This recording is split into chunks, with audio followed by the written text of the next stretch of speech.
En la quietud que sigue a la guerra, cuando el acero ha dejado de cantar y la sangre se ha secado en la arena, el verdadero combate apenas comienza. No es una lucha de espadas, sino de espíritus. Imaginen a Elías, el profeta de fuego, aquel que desafió a cientos de falsos sacerdotes en el Monte Carmelo y vio descender fuego del cielo. Imagínenlo ahora, no en la cima de la montaña, sino en el valle de la soledad, agotado, perseguido, y con el eco de la batalla aún zumbando en sus oídos. El rey Acab y su perversa reina Jezabel, humillados por el poder de Dios, ahora ardían en deseos de venganza. La cabeza de Elías tenía precio. El hombre que había invocado el poder celestial ahora huía por su vida, adentrándose en el desierto, un lugar donde solo el silencio y la desesperación crecen. Se sentó bajo un enebro, un árbol solitario en medio de la nada, y en su agotamiento susurró una oración que muchos de nosotros hemos sentido en nuestros momentos más oscuros. Basta ya, oh Jehová, quítame la vida, pues no soy yo mejor que mis padres. El guerrero estaba roto. La llama que ardía con tanta fuerza parecía reducirse a una simple brasa temblorosa. Pero incluso en el abismo más profundo, la mano de Dios no lo soltó. Mientras dormía, un ángel lo tocó. No una vez, sino dos. Le trajo agua y una torta cocida sobre ascuas. No fue un banquete de reyes, sino el sustento divino necesario para el viaje que le esperaba. «Levántate y come», le dijo el ángel, «porque largo camino te resta». Con esa fuerza sobrenatural, Elías caminó 40 días y 40 noches, una peregrinación simbólica que lo llevaría al origen de la fe de su pueblo. El monte Horeb, la montaña de Dios, el mismo lugar donde Moisés recibió la ley. Allí, en una cueva oscura y fría, Dios finalmente le habló. Pero no con la voz que Elías esperaba, no en la furia de la batalla, sino en la intimidad del quebrantamiento. «¿Qué haces aquí, Elías?», preguntó la voz de Dios, y Elías, con el corazón desnudo, derramó su frustración, su soledad, su sentimiento de fracaso. «He sentido un vivo celo por Jehová, Dios de los ejércitos, porque los hijos de Israel han dejado tu pacto, han derribado tus altares, y han matado a espada a tus profetas, y solo yo he quedado, y me buscan para quitarme la vida». Sentía que todo su esfuerzo había sido en vano, que era el último soldado en un ejército derrotado. Entonces Dios le dio una orden: «Sal fuera y ponte en el monte delante de Jehová».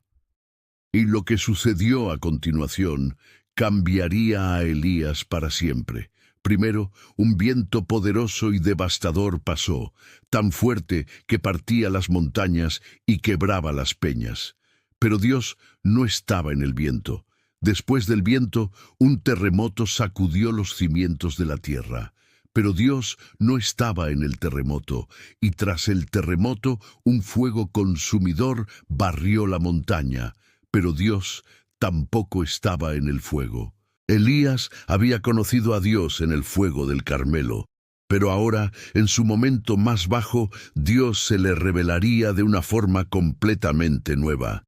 Y después del fuego, llegó un silbo apacible y delicado, un susurro, un sonido tan suave que para escucharlo, Elías tuvo que cubrir su rostro con su manto y salir de la cueva. En ese silencio sagrado, Dios volvió a preguntar: «¿Qué haces aquí, Elías?». La pregunta no era para obtener información, sino para que el propio Elías entendiera. La respuesta del profeta fue la misma, pero su corazón ya no era el mismo. Había aprendido la lección más grande. El poder de Dios no reside únicamente en las demostraciones espectaculares de fuerza, sino también en la quietud, en el susurro que restaura el alma, en la obra silenciosa y constante que nadie ve. Dios le reveló que no estaba solo. Le dijo: «Y yo haré que queden en Israel 7,000, cuyas rodillas no se doblaron ante Baal». 7,000. Elías pensaba que era el único, pero Dios tenía un remanente fiel, oculto, esperando. Su misión no había terminado. Dios le dio nuevas instrucciones, ungir reyes y, lo más importante, ungir a Eliseo como su sucesor. Su legado no moriría con él. Y aquí es donde la historia trasciende el tiempo y nos alcanza hoy. Cuando los ecos de la batalla se apagaron para Elías en esa cueva, el cielo habló. Y lo que entendió en ese susurro, ningún ojo humano que solo busca espectáculo puede contemplar. El profeta se hallaba solo, pero ya no desamparado. El viento del desierto había cesado y las estrellas parecían cantar una nueva melodía.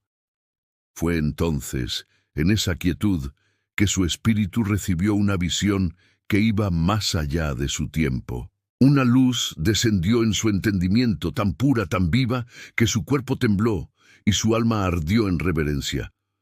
Una voz, serena pero poderosa como 1000 truenos, resonó en su interior. Elías, has peleado bien, pero aún falta lo más grande. Mira y comprende. De pronto, el velo del futuro se abrió como un libro de fuego. Elías vio naciones en caos, mares rugiendo y sombras cubriendo ciudades enteras. Vio a los mismos principados y potestades que había enfrentado, reuniéndose otra vez, pero esta vez no contra un hombre, sino contra el Hijo del Hombre. Y entonces lo vio.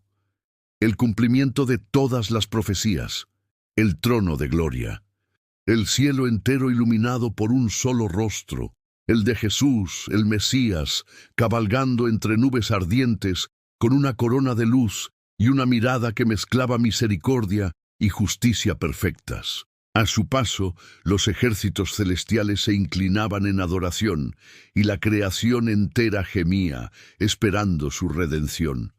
Elías lloró, no de miedo, sino de un amor abrumador, porque en ese instante comprendió que cada batalla, cada herida, cada lágrima en el desierto no habían sido en vano. Habían sido parte de un plan divino perfecto, preparar el camino del Rey. La voz volvió a hablarle, no solo a él, sino a través de él para todas las generaciones. Diles que no teman, que el tiempo está cerca, que el amor vencerá.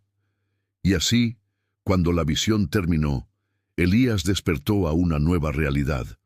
El sol nacía sobre el desierto, pero en su corazón ardía un fuego que ya no pertenecía a esta tierra.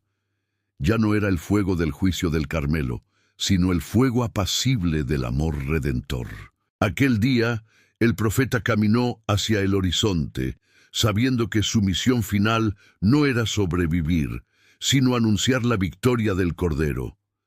Su vida ya no se trataba de su propia fuerza o su propia supervivencia, sino de ser un eco de la voz que vendría. Y mientras el viento acariciaba su rostro, se pudo escuchar desde lo alto un canto eterno que estremecía el alma. Santo, santo, santo es el Señor, el que era, el que es y el que ha de venir en gloria. La historia de Elías no terminó en el desierto. Fue allí donde verdaderamente comenzó su llamado eterno. Si esta historia ha tocado tu corazón y ha encendido una chispa en tu espíritu, te invito a que te suscribas a nuestro canal y actives la campanita. Queremos seguir explorando juntos estas verdades profundas que transforman vidas. Déjanos un comentario contándonos qué parte de la historia de Elías te impactó más. Gracias por acompañarnos en este viaje. Nos vemos en el próximo video.